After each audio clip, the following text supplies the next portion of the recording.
Welcome to episode 178 of Sports Geek. On this week's episode, I chat with Wayne Schwass about mental health and his new business, Puka Up.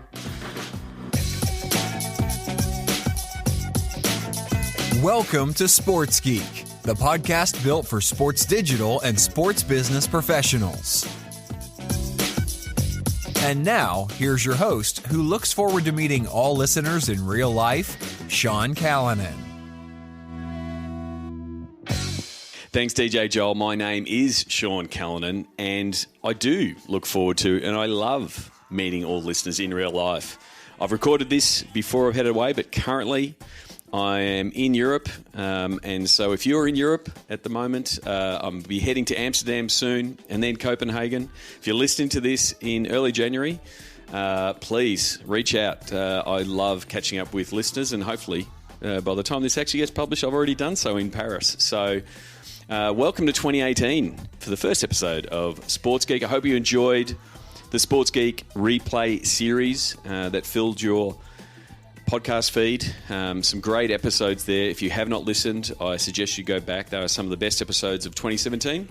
What I wanted to do is I wanted to kick off 2018 with a great discussion with a good friend of mine that I caught up with prior to Christmas. Wayne Schwass runs a new business enterprise, Puka Up, looking to help solve mental health and normalise the conversation around mental health and help prevent suicide overall, as it's a massive problem. And Wayne talks about it. For those who don't know Wayne, and we do briefly talk about it. Wayne is a former AFL footballer that has become very public and a very public advocate of mental health and sharing his story and why it drives him. And that's pretty much was the discussion that we had. So I hope you genuinely enjoy this. What I definitely tried to do from an interview point of view, make it a authentic and genuine conversation, which is something that drives Wayne. Here is my conversation with Wayne Schwass from Puka Up.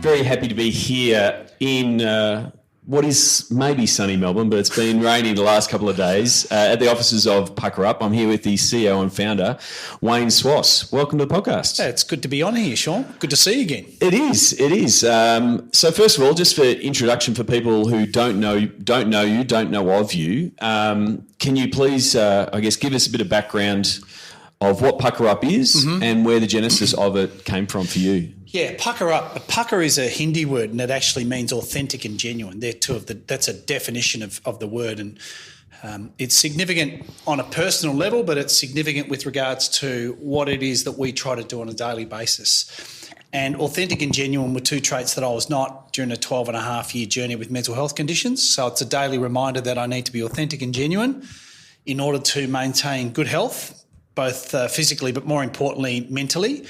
And it's also the mantra of what we're trying to encourage other people to do, or empowering them to be more authentic and more genuine when it comes to their own mental health and emotional well-being, because there's a tremendous amount of people that are living with mental health conditions right around the world, but specifically here in Australia, that are living with these conditions privately, secretly, and we fundamentally believe that they don't have to do that. The genesis for this organisation, it's an interesting journey, because I've done the charity thing before with my old chairman, who is now the chairman of Puka Up. Yep.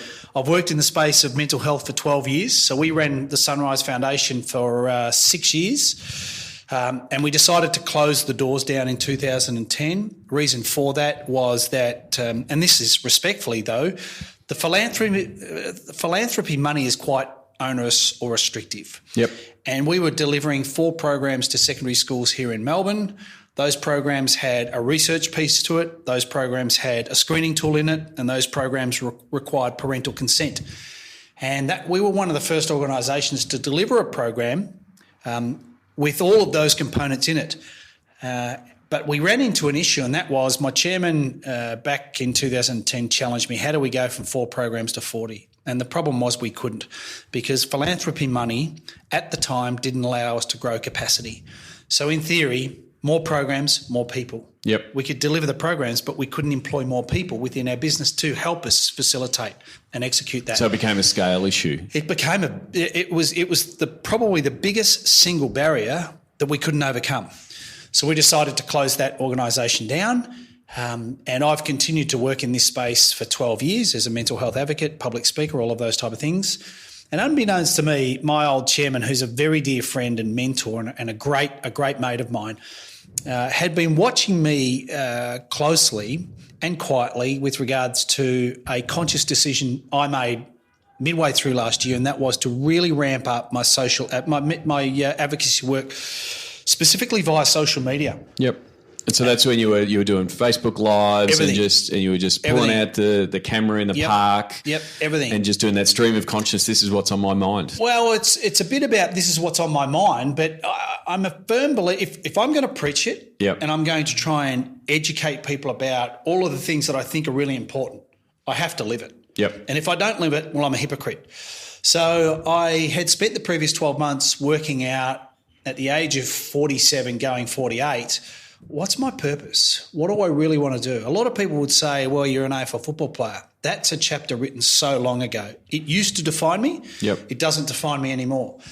And through the course of last year, I came to the realisation that my purpose in life is to use my experience and my journey with mental health to help other people. I started to really embrace that, which led to my amplifying of all of the content that I was producing on social media, because it gives us more access to more people in more places in a fraction of the time. Yep. And a lot of the things that I do and share is about my own journey, my fears, my worries, my mistakes and everything, because I need to be authentic and genuine with my messaging, because if I'm not, how can I sit there and expect to try and encourage other people to do the same? And my old chairman rang me in February of this year and said, I want to catch up for a coffee. During this period, I've been thinking to myself, I've got a high-paid six-figure salary with Telstra in sales. I've been really successful in that, but it wasn't nourishing my soul. Yep. I've been trying to work out how do I exit out of that, supplement that income, and then move into what I'm really passionate about. And at the same time, the planets aligned. My old chairman, who's very successful in business, rang me, let's have a coffee. He sat down and to summarise the conversation, it was along the lines of, I believe in your vision. I believe in you. I want to give you that opportunity. And about 5 weeks later, we sat down and we agreed that this is going to happen. And we created Puka Up, and we're 8 months into our journey. And it's very exciting because outside of my family, I wake up every single day excited about the opportunity of helping one person. Reality is we're helping a lot of people, and a lot of people we don't know. So we're about creating safe, supportive, non-judgmental environments that empower and allow people to have authentic and genuine conversations about mental health and emotional wellbeing.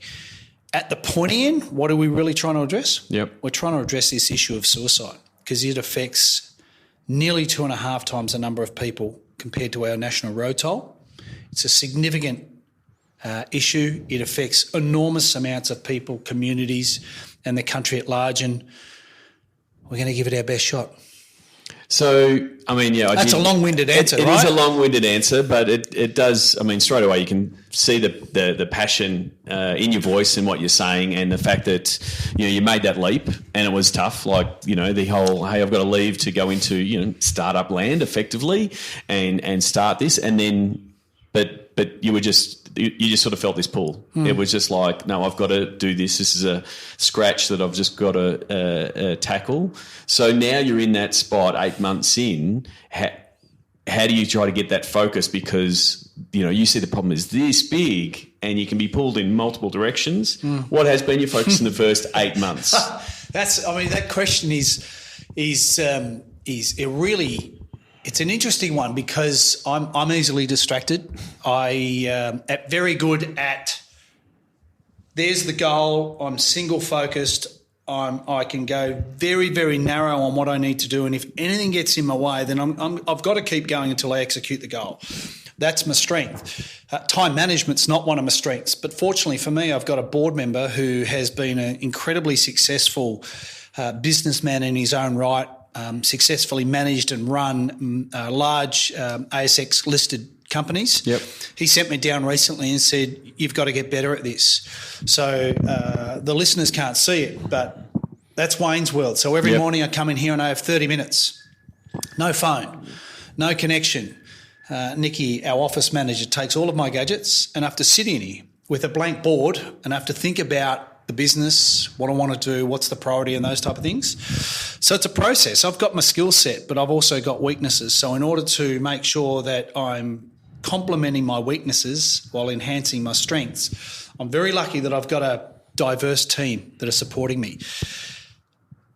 My chairman reminds me all the time, how do you eat an elephant? It's one bite at a time, right? Yeah. So I want to conquer the world, and I'm impatient, but I've got to do it step by step.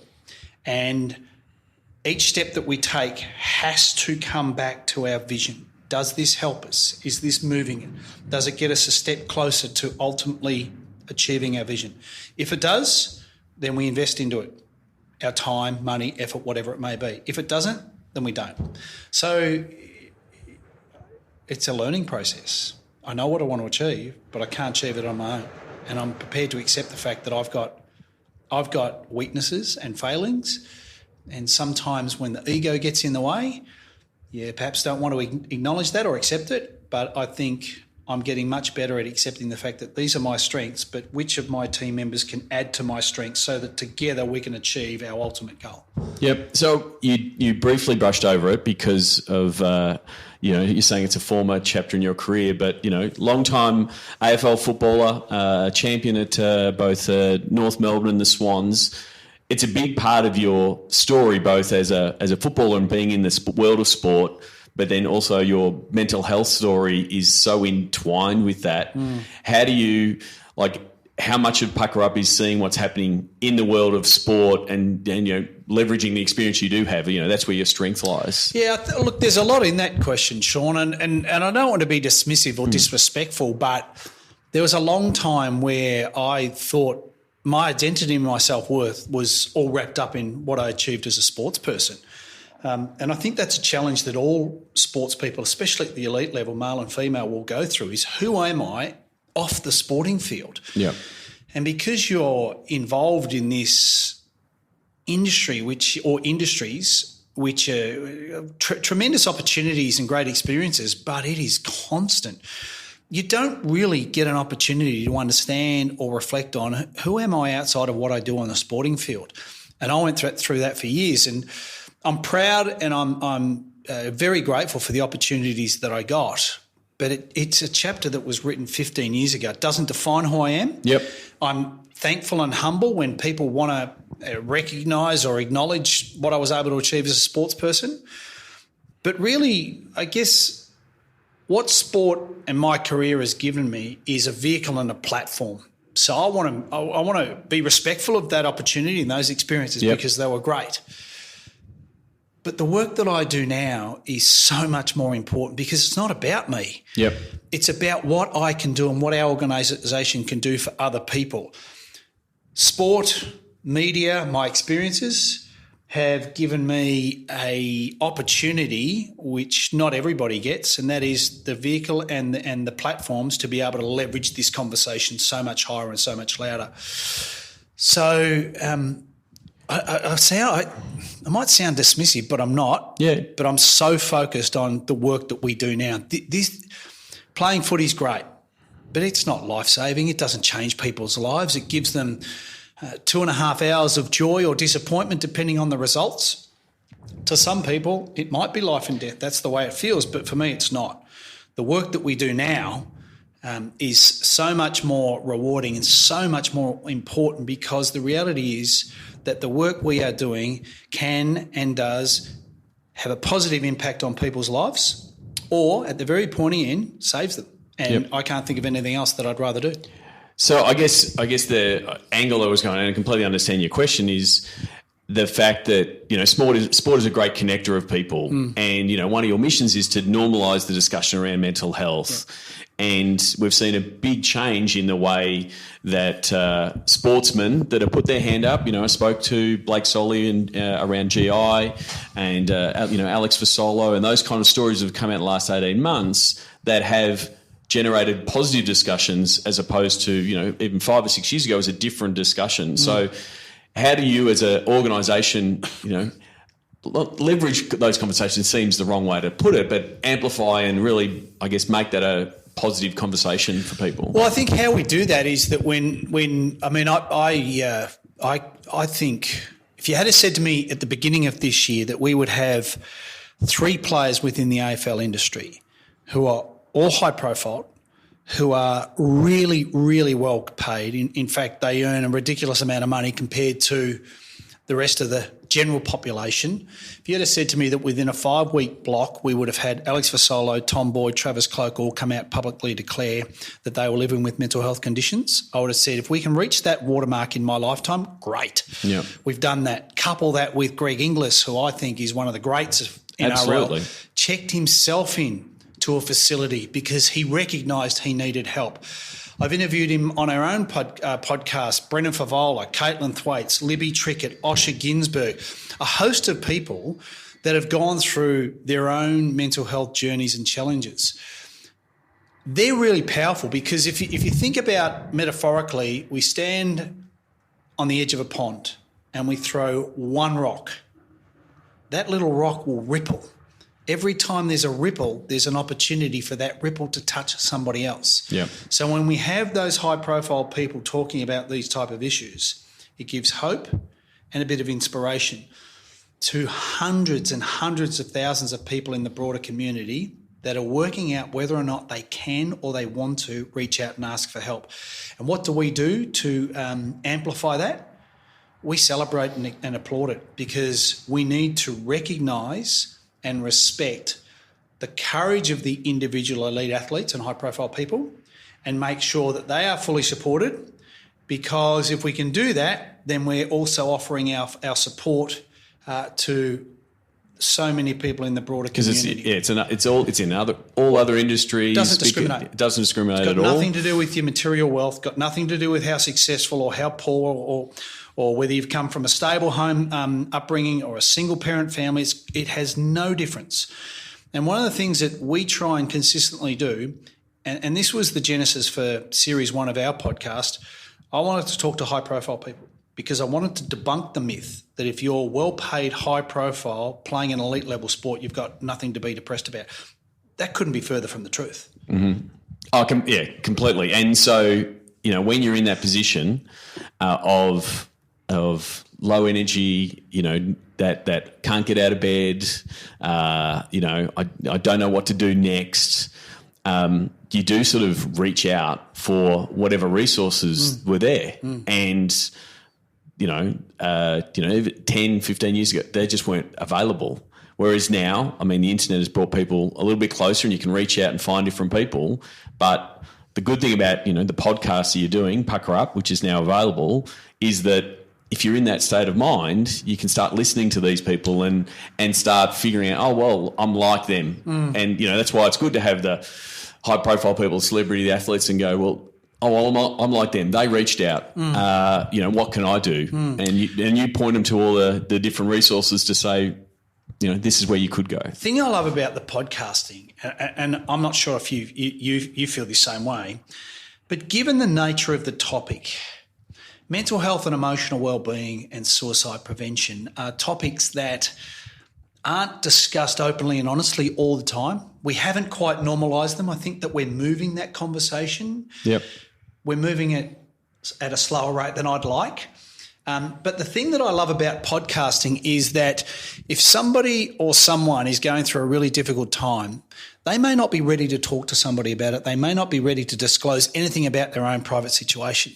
Yet with podcasting, it's content on demand. Yep. So I can download it. And you might be a good friend of mine or a family, but you have no idea if I've downloaded it. You have no idea what I'm listening to. But I could be sitting in the room with you or on a train or in a car with my earphones in, listening to a conversation about mental health, emotional well-being or suicide prevention, and it's a private experience.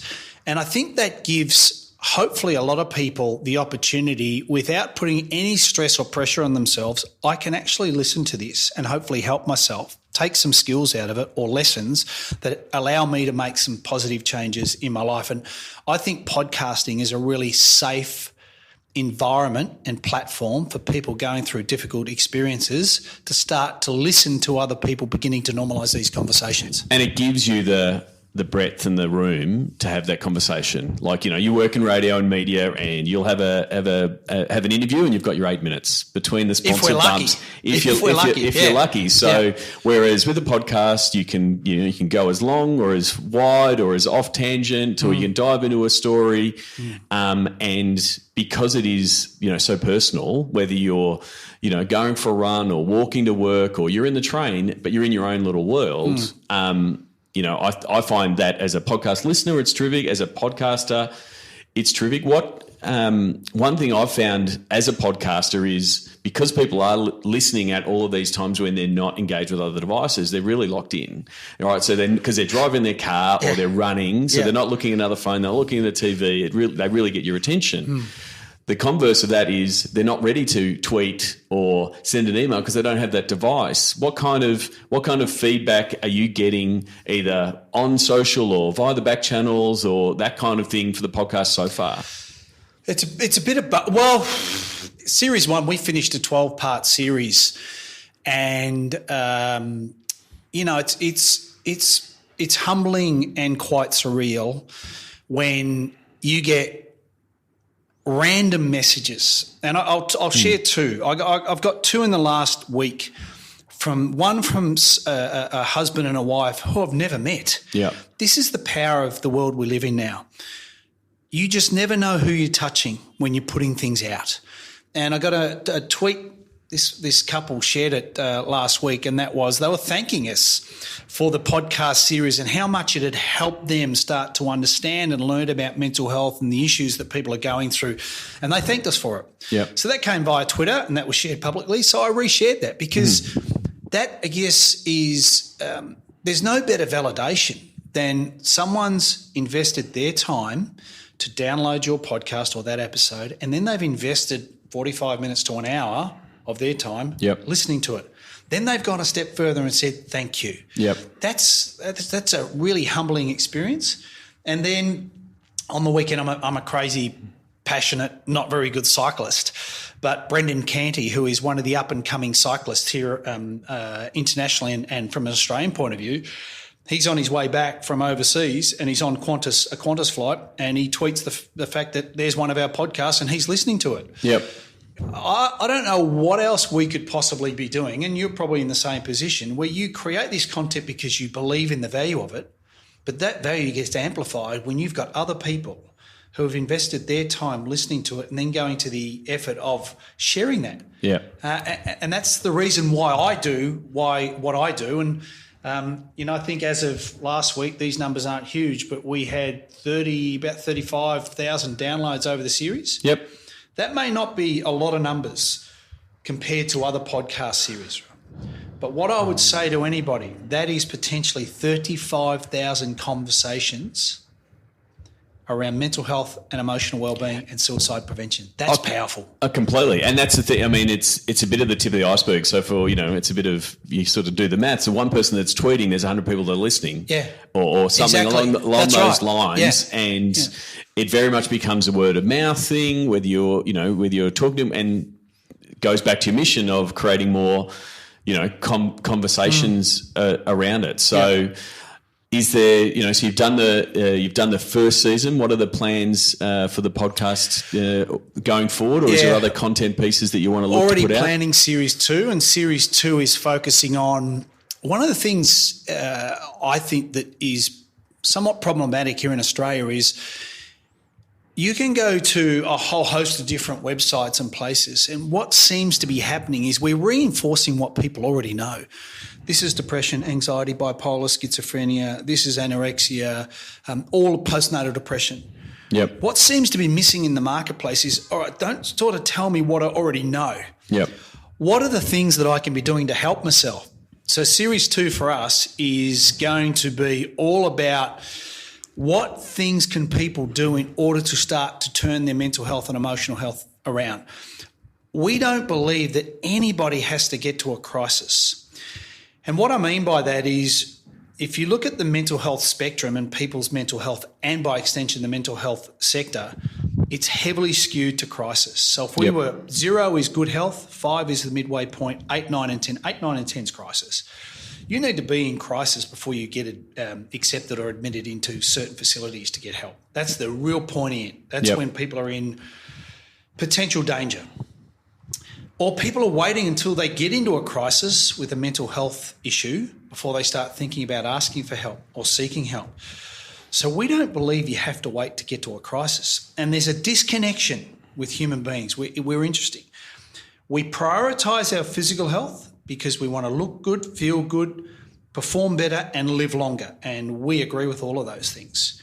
But we don't approach our mental health in exactly the same way. So part of what we're trying to do is give people the environments where they can have authentic and genuine conversations, but help them develop their own toolboxes. So Series 2 will involve things like talking to a GP about what goes on when you go to a GP and you start to talk about mental health. What's a mental health plan? Psychologist, psychiatrist, what's the difference? Meditation, mindfulness, sleep, gut health, fitness, exercise, all of those things are skills or tools that people can learn all in one go if they want, or they can take bite-sized chunks. It's really about giving people as many options as they possibly can so that ultimately they can start to look after their health. Because at the end of the day, whilst I rely on my network of family and friends, my health, physically and emotionally, is ultimately my responsibility. If I'm not prepared to take responsibility, I can't expect everyone else to do that. Yep. And it does become, as I've started doing recently. I read a book called The Morning Miracle by Hal Elrod, and it literally was get up every morning and go through a whole bunch of those things. He goes about silence, a bit of meditation, affirmations, visualization, exercise, reading, and his last one is scribing.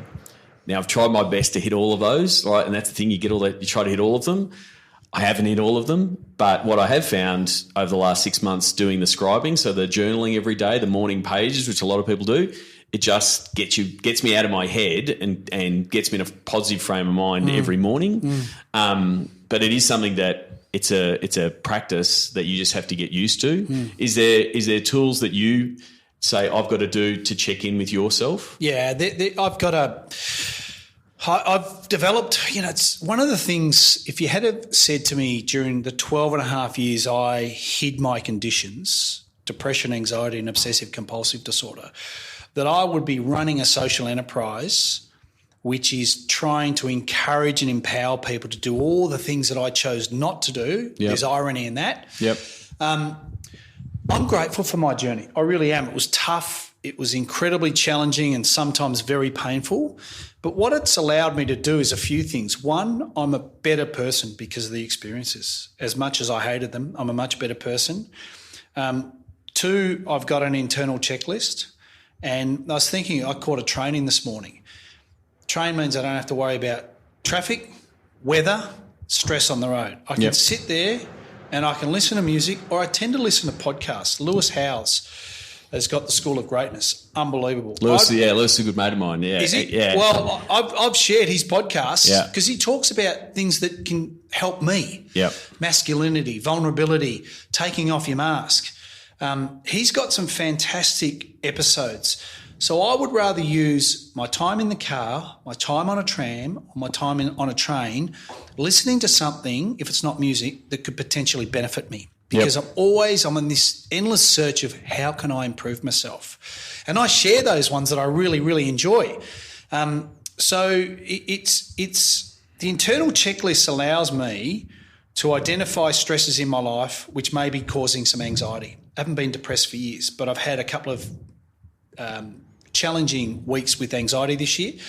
And I can immediately and honestly say to you, sleeping less, exercising less, diet's poor, drinking more, not looking after myself. The moment I address all of those things over a period of a week to 2 weeks, I'm back.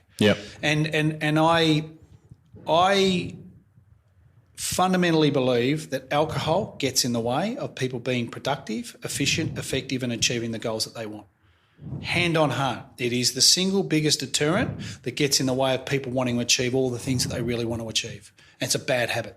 Yeah, it definitely is. I think the other thing that I've found is the support for your loved ones that aren't going through it and not knowing how to deal with the person that's trying to deal with it, because they don't have any idea how much is what you're trying to do, both with the podcast and the content and that kind of thing, is giving those people some answers. You're not going to give them the total answer, but it's like, well, these are the things you need to do to support this person. This is what they're looking for. So there's a couple of things that I'd say there.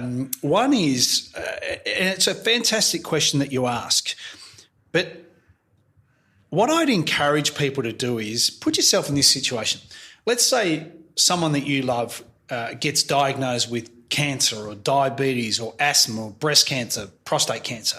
What we do as human beings is, okay, that's challenging and a little bit scary. What do we need to do?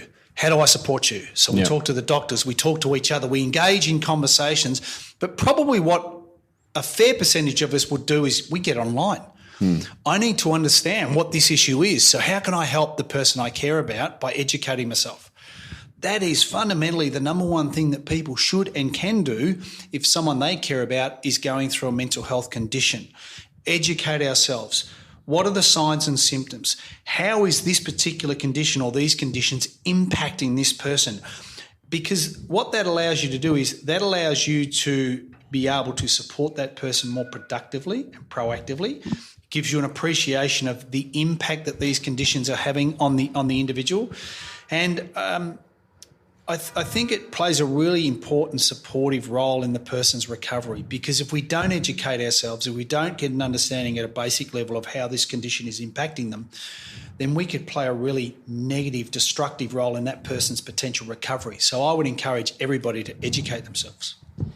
Definitely. One of the things that I'm always fascinated with around foundations and driving around a mission is there's a lot of players in the market, and there's other foundations that are doing men's health and other pieces that there's an overlap. How do you and how does Puka Up work in that, I guess, that market and all of those different players? How do you sort of find your niche, but then also work within a system where you're potentially driving towards the same goal? So number one, we're not a foundation or a charity. We're a commercial enterprise. Yep. So we are looking to approach a social issue from a business perspective. Okay. Yep. Reason for that is quite simple. There's more than 600,000 charities in a population of 25 million, and those numbers grow every day. The funding pool hasn't matched the growth. So in actual fact, there's more charities competing for less money.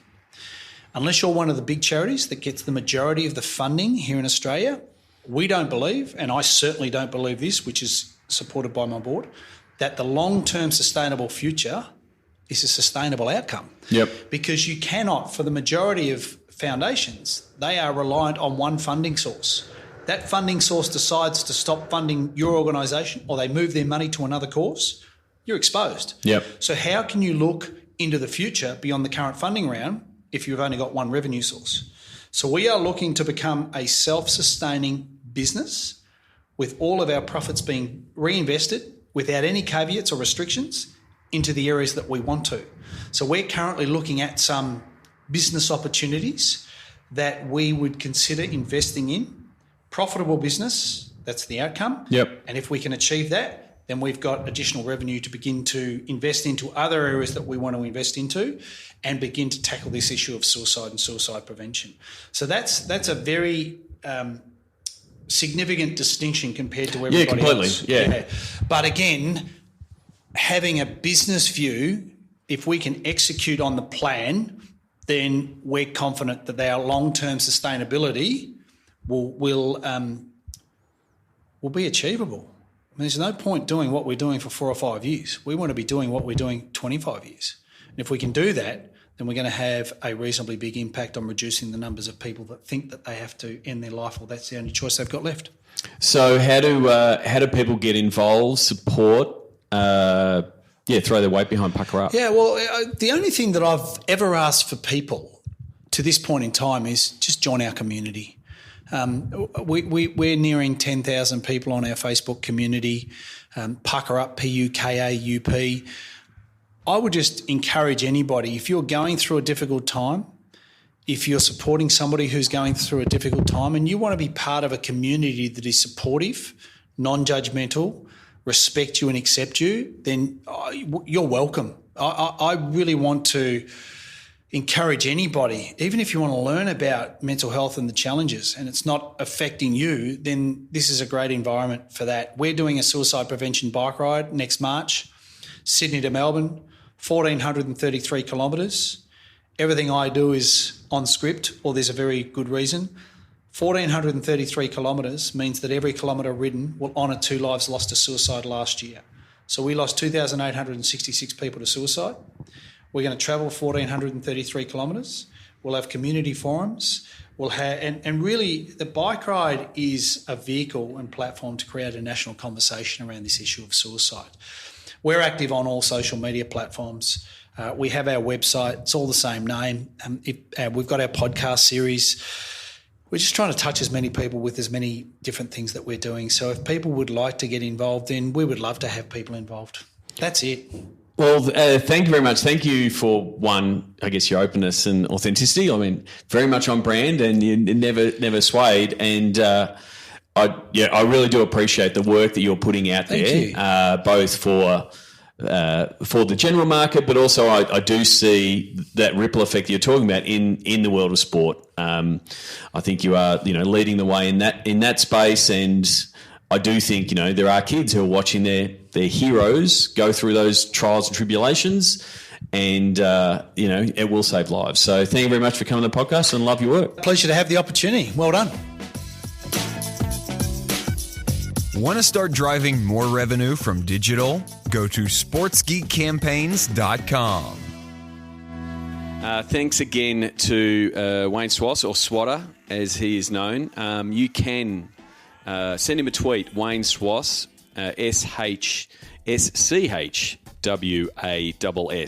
is how you spell Schwass. There'll be links in the show notes, and please check out pukaup.com. And see, if you want to get involved in the initiatives that he's doing and sharing what he's doing on social. He's doing a great job in sharing having those conversations and normalising the conversation around mental health. The real tough thing is around this conversation, and it's something that I sort of briefly touched on in my conversation with Wayne. It is a tongue twister. It's tough to talk about.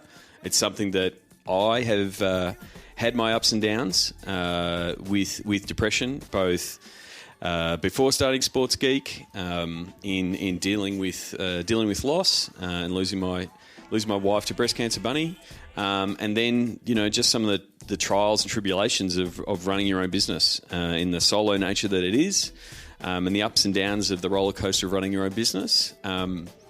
It can get really tough and it can get really lonely. I'm really thankful for the support that I have, and I'm really thankful for the work that people like Wayne Schwass are doing to make it okay for people to talk about it, admit it, seek help. So if you're ever feeling that way, please seek help. I know I've done it previously and it's worked immensely. And things like, and I did discuss it, the daily journaling of getting the ideas out on paper. And sometimes it's all business. It's all, hey, this is what I've got to do, and it becomes a bit of a to-do list. But other times it does come down to, and it's a bit of talking about how I'm feeling, how I'm dealing with things, and it gets it out of your head. And sometimes that's the really good first step. And it's a really good first step for me. And on a really sad note, a couple of days after my chat with Wayne, I wouldn't say he's a close friend, but a friend of mine, Blair Smith, who is a basketballer. He played for the Melbourne Tigers and was a member of the 1997 championship team, which I was really close with all of those guys, and I was a big fan and close with that team as a group. Unfortunately, he was declared missing, and then and then found dead a couple of days later after our conversation. And it's really sad to hear that, here I am doing a podcast and trying to normalise mental health, and Wayne's doing a terrific job trying to reduce the numbers of suicide, and then literally 4 days later to have someone I know, someone that's, a Facebook friend at worst, but I haven't spoken to Blair in a long while, but to having to commit suicide is really, it's super sad. It's super sad, and the super sad part is also that he's taken his life, but then also the fact that his family didn't know, and he didn't reach out, and he didn't want to have that conversation. And so, I think what Wayne's doing with Puka Up, as you said, it's a Hindi word that means authentic and genuine. If you're feeling that way, please have those conversations, talk to people. It's super sad, and so rest in peace, Blair. So it's a bit of a sad note to start the podcast on in 2018 on, but I really couldn't have this podcast and talk to people like Wayne and try to make influence without putting my hand up myself, but then also, letting you guys know how affected I am by losing someone like Blair. So for those of you who are friends of mine who are part of the Melbourne Tigers family, my heart goes out to you all, and obviously goes out to Blair's family and his wife and his kids. So look out for your friends, and maybe reach out to them every now and again. And if there's anyone that isn't feeling that position, I won't put my hand up and say I know how to help. But if you reach out to me, I'll respond. And there's definitely a lot of resources. And if you go to pucaup.com, a lot of resources you can reach out to seek help. And I highly advise it. Really hard to segue off such a somber and sad topic. But as this is being published, I am, as I said earlier, currently in Europe, part holiday, part meetings, part meetups, part interviews. So if you are in Amsterdam this week, I'll be in Amsterdam from Jan 9 to 12, and then Copenhagen from Jan 12 to 17. Please reach out. I'd love to meet up. Hopefully be doing some speaking work, maybe a workshop or two, or just catching up with listeners, and hopefully catching up with an interview or two. So if there's someone that you think I should be interviewing in those cities, please reach out, Sean at sportsgeekhq.com, and let me know. I'm happy to chat to them. And then I guess the other part of the equation is if there's some work opportunities, I'm happy to explore them.